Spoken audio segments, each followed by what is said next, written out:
রাজনীতি হচ্ছে সমাজনীতি, রাজনীতি হচ্ছে মানুষের কল্যাণের জন্য, সমাজের কল্যাণের জন্য, জাতির কল্যাণের জন্য, ধর্মের কল্যাণের জন্য। এর নামে হচ্ছে রাজনীতি। আম্বেদকর বলেছিলেন, political power is the master key which can open each and every lock. রাজনৈতিক ক্ষমতা এমন একটা চাবি, যে চাবি দ্বারা সমস্ত বদ্ধ তালা খোলা যায়। এই রাজনীতি থেকে আমি দূরে আসতে বলছি না, কিন্তু রাজনীতি করতে গিয়ে ঈমান যদি হারিয়ে যায়, তাহলে ওই রাজনীতি করার দরকার নেই। রাজনীতি করতে গিয়ে যদি আপনার মা বোনের ইজ্জত নষ্ট হয়, ওই রাজনীতি করার দরকার নেই।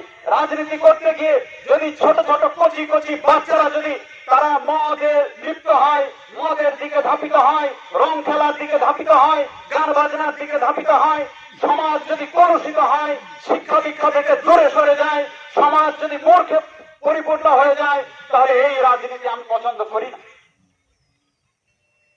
সারা জীবন আমি যেটা বিশ্বাস করি কবির ভাষায়, চলে যাব তবু আজ যতক্ষণ দেহে আছে প্রাণ, প্রাণপণে পৃথিবীর সরাবো জঞ্জাল, এ বিশ্বকে শিশুর বাসযোগ্য করে যাব আমি, নবজাতকের কাছে আমার প্রিয় অঙ্গীকার।